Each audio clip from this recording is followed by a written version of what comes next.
Hi guys, thanks for stopping by my channel. Today I have this fashion coloring book I'm going to be doing a flip through. It's nearly 40 years old. The publication date is 1984. It is marketed as a coloring book, but it's really more like a fashion guide, and it kind of reads like the kind of info you would get in a color and design class. Pretty interesting information in here. Of course, it's very dated information, like these color palettes. On the first page is cool tone complexions.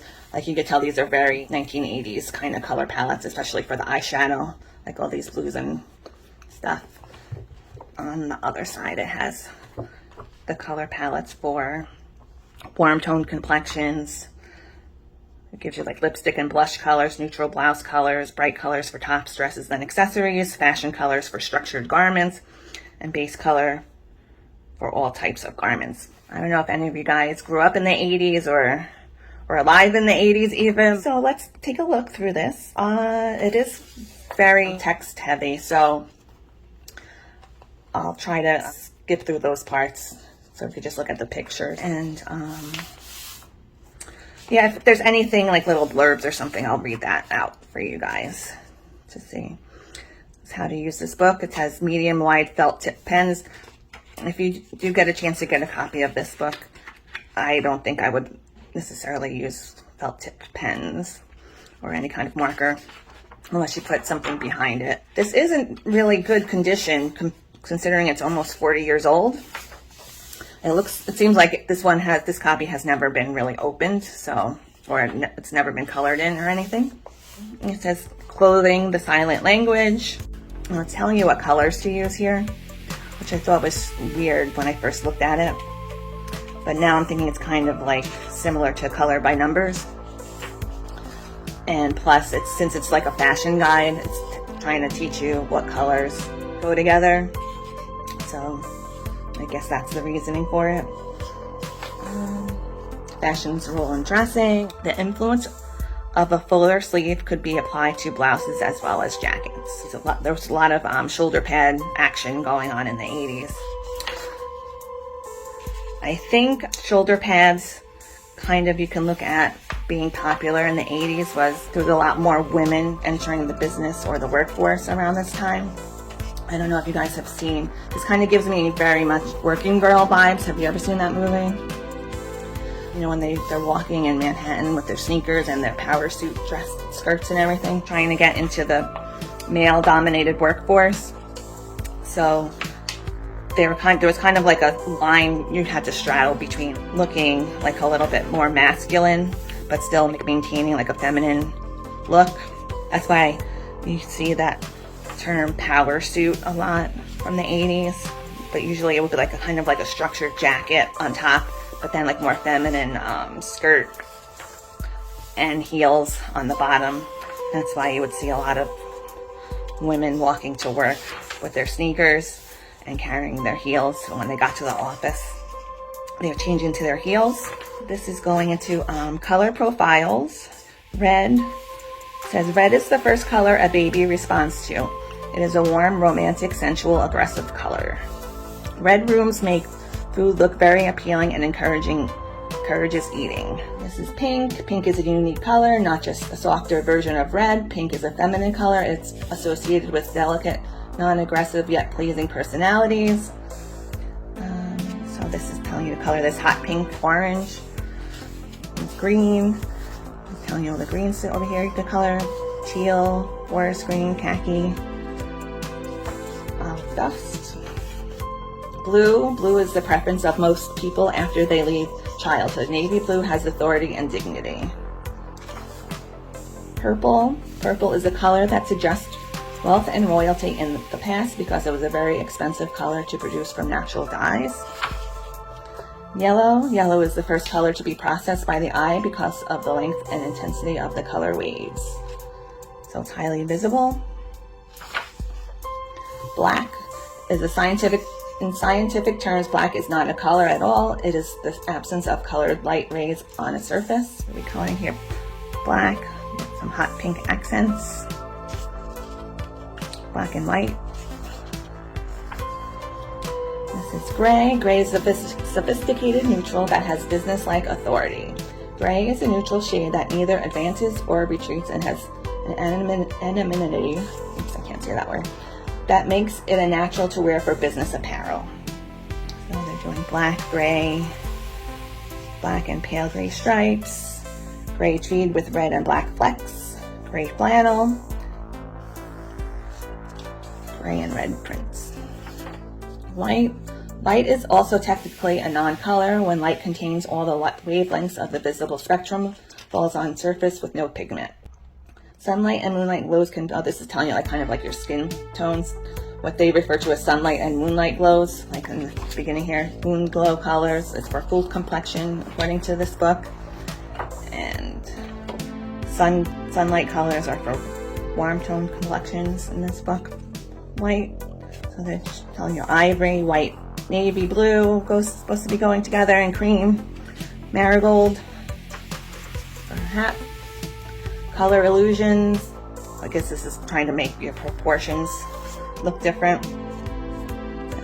Light values advance and seem larger. Dark values recede and reduce. It is important to remember this illusion, especially when combining colors in an outfit. She has white on the top and black on the bottom, and white on the bottom, and so it's like the reverse. So you're seeing like which one looks larger. So probably if you're going to be wearing some white pants and a black top, it might look a little bigger on the bottom, or vice versa. It's black, as everyone knows, is very slimming. That's why I always wear black. This is bright colors advance, seem larger. The eyes seek out light with the longest wavelengths first. The wavelengths of pure color are rated, and this is like wavelengths. Which inner square do you see first as you glance at this page? Black on the outside with the red on the inside, or black on the outside with blue on the inside? Which color focuses your attention on the face first? Which coat did you notice first? This is just pretty much the same concept. Now we're just moving on to faces and different body shape. This is like a square shape, pear shape. Pretty much the same thing. Which dress focuses attention on the wearer first?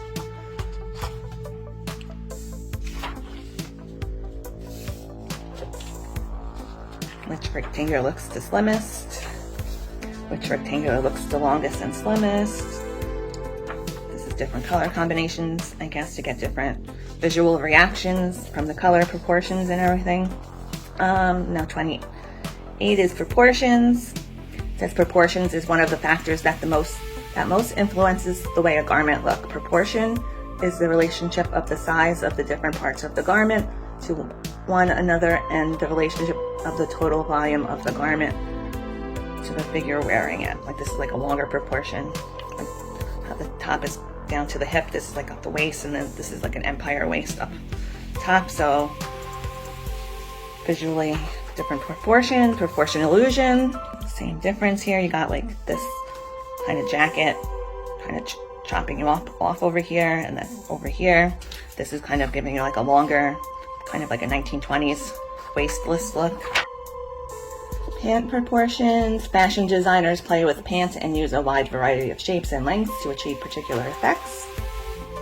This is very almost 1970s-ish looking, I think, with these shorts and these tall socks. I don't think you see many people wearing that kind of an outfit today, but it was popular in the 80s. Kind of reminds me of like Facts of Life, that TV show. Horizontal proportions. Which square looks narrower? Now again, I'm just going through these really fast because I don't want this to be a really long video. Vertical style lines. This is like, kind of makes you, the long lines make you look taller and slimmer. Horizontal lines, those might make you look a little bit wider. Most important horizontal, the hemline. Diagonal style lines, curved lines, face, neck, and shoulder shapes. Tells you the oval shape, round shape, square jaw, triangle shape. This is how to dress through different collars for your different face shapes.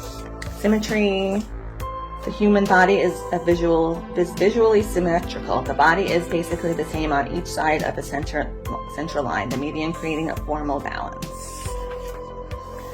Scale, unity, this is telling you fabric unity. This is the wrong way, the right way, bright colors, right. I guess this is too much stuff going on over here. Although, I don't know, I might see some people walking around with all those things.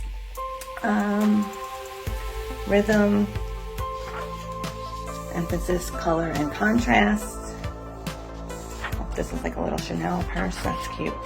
Emphasis, design, motifs. Okay, so this is telling you like when if you're gonna design a garment or even purchase a garment, make sure you're conscious of like where you're placing the design elements. And it says it's okay for a funny t-shirt, anything kind of like focusing on, you know, like your body parts. That might come off looking either tacky or meant to be funny. A bold or unusual shape will emphasize the area it covers. So you're always going to draw attention if you have like some sort of design or pattern there. Silhouettes. This one looks kind of like a Pat Benatar kind of an outfit. Natural silhouettes, classic bathing suits. And it's like the 80s kind of had this high cut silhouette for bathing suits.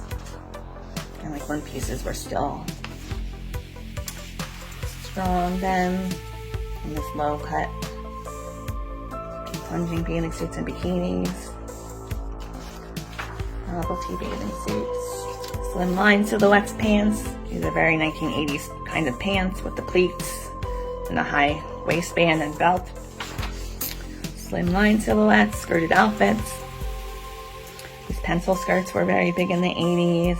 Like I said, the power suit, soft silhouette and pants, along with the kind of puffy, bigger silhouette on the top. Soft silhouette, skirted outfits. Wedge silhouettes. That's kind of like that triangle look. A big silhouette in the 80s. Hourglass silhouette. Full volume silhouette. That's a very full, lot of puffy jackets. That's kind of been a trend in recent years lately too. Again, like very big, oversized, like dresses and jackets and stuff. Fabric, classic travel wardrobe. See, a lot of this in the 80s was very like belt heavy, a lot of belts. Fibers that goes into weight in hand. That means like the feel of the garment and weight of the fabric. Pattern scale. They want you to be conscious of the pattern. If it's like a big pattern or a small pattern, creates different. It says a small space pattern makes a heavy person seem larger. A soft all-over print is more flattering to a large figure because it does not define the space as specifically. Pattern motifs. Embroidery can also act as a print. A border print used vertically will enhance height. Stripes can create patterns if used in different directions. Pattern and fabrics.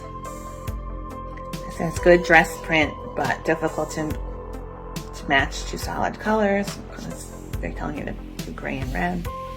And this is supposed to be red, gray, white, black. Good blouse print because of many combination possibilities. Prints and patterns break up the space on figures and can camouflage some figure problems if the print is appropriate. I like this as like kind of like a Grace Jones type of look.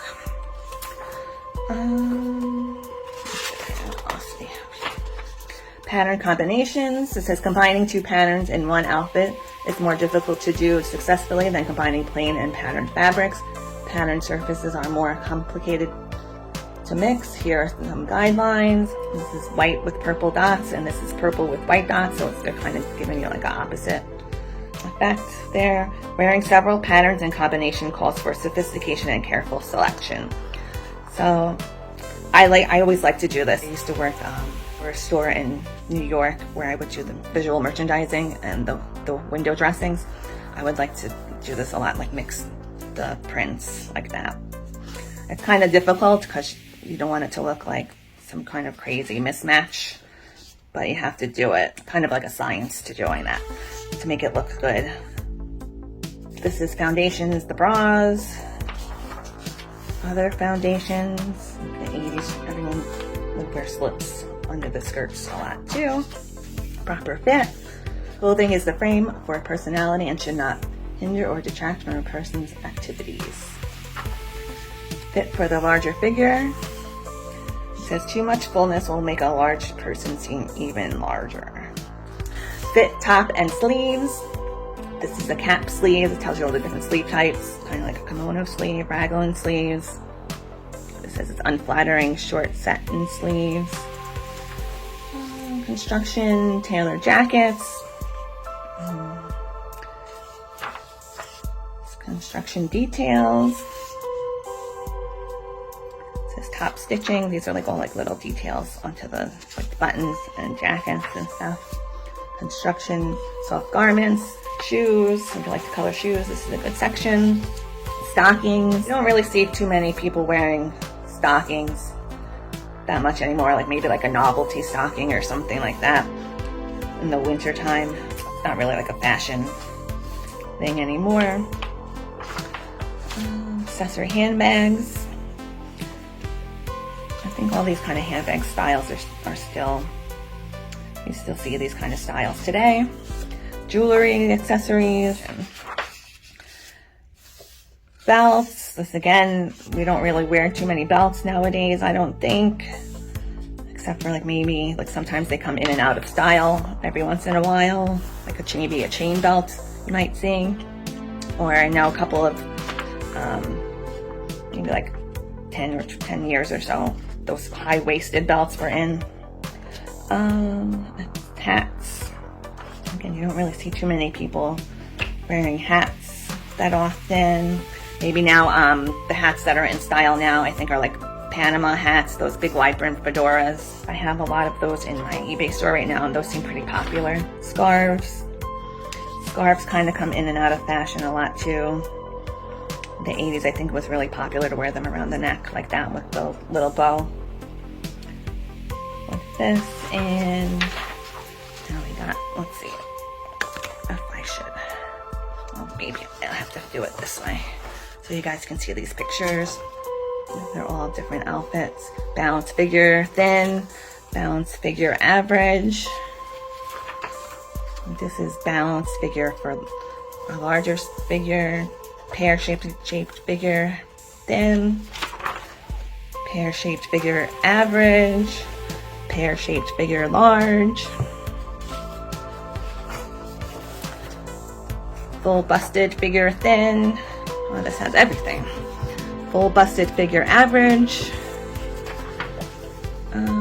full busted figure large, tall figure, petite figure, long-waisted, broad shoulders, long neck, and oh, they even have if you're pregnant figures. Interesting. So I hope that was interesting for you guys. You see, this was $9.95 in 1984. I went to inflation calculator online. So if you bought this is like equivalent to about $27 in today's money. So a pretty expensive book, actually. That's why I think it seems like it's more like a school textbook. So this is Crystal from the future, about 2 years into the future from when I originally posted this video. And when I originally bought this book, it was $9.23 and pretty easy to find online. I wanted to double check and see what the price was now to give you guys an update, and it went up a lot in price. It says $60 now from the same seller that I originally bought it from, and there's a few other sellers for even more money, it looks like. So I will put the link down below if you're interested in checking this book out, but I'm sure you could probably find it on some sort of secondhand bookstore. Maybe thrift books might have it for a more reasonable price. Alright, I hope you guys enjoyed that flip through. It's a little bit different, some fashion thrown in there, some 80s retrospective fashion and colors. I hope everyone has a really great rest of the day or evening whenever you're watching this. Happy coloring, and I'll see you next time.